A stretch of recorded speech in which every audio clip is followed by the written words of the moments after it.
Intersectionality refers to both an analytical method and a group of related social practices that are built on one very basic observation, that every individual can experience discrimination in different ways, and that to understand and fight against forms of discrimination, we have to consider every potential factor that can contribute to the marginalization of individuals in a particular cultural context. So intersectional analysis focuses on how the perception of things like gender, ethnicity, economic status, citizenship, sexual orientation, and physical ability come together and form our social identities and potentially form intersecting axes of oppression.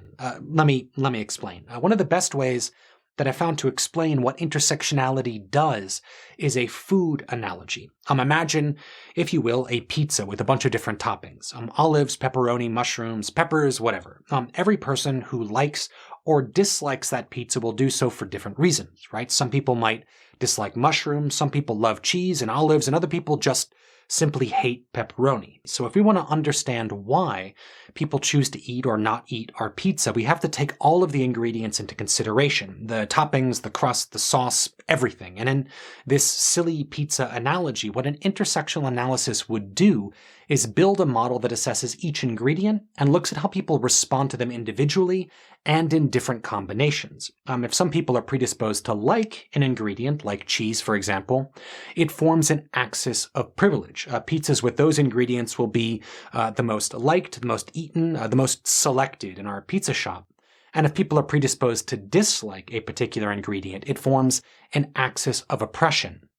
Pizzas with those ingredients will be marginalized in our hypothetical pizza shop and won't be eaten as often. Now, if you swap out the pizza for a human being, if you will, the toppings would represent different socially relevant characteristics, age, ethnicity, gender, and so forth.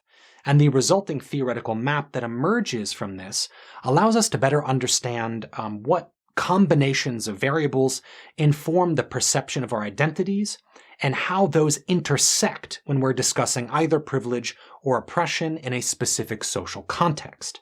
And obviously, intersectional theorists aren't overly preoccupied with food. The theoretical perspective and method is most commonly applied in studying minority groups and how they can be subject to discrimination on both the micro level of intersocial interaction and the macro level of corporate or state institutional and legal bias. It highlights the ways in which dominant social narratives classify those groups, breaking those narratives down into intersecting axes in order to better understand and fight against them.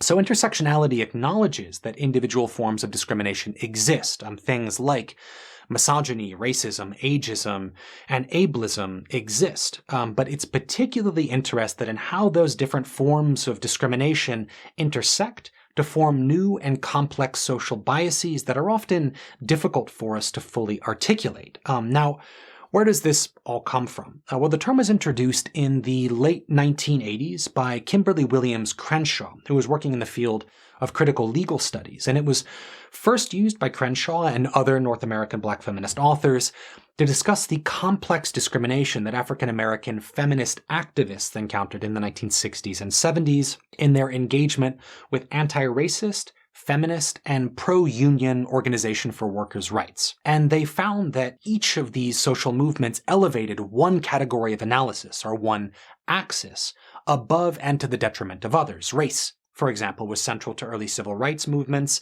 gender was central to feminism, and class was central to the union movement. And because African American women were simultaneously Black, female, and workers, they were often marginalized within social movements that focused exclusively on one single identity discourse. And over the last 30 years, intersectionality has grown beyond the context of identity discourses in North America, and you'll find it used and referenced throughout the social sciences basically anywhere that they're taught. It's particularly common in sociology and critical legal studies, which is the disciplinary crucible in which the theory was formed. But intersectional analysis has enormous potential and applicability in any qualitative approach to studying human interaction and forms of institutional discrimination.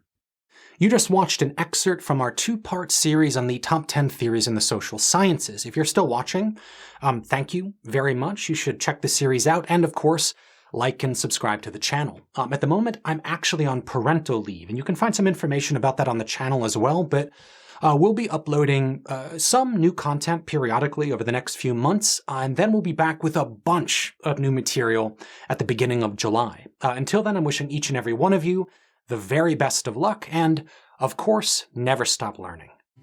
I'd like to thank my beautiful and amazing Patreon supporters, these wonderful people you see on the screen right now, and if you out there would also like to be a paragon of social scientific education, you can come on over to our Patreon page and give us a look.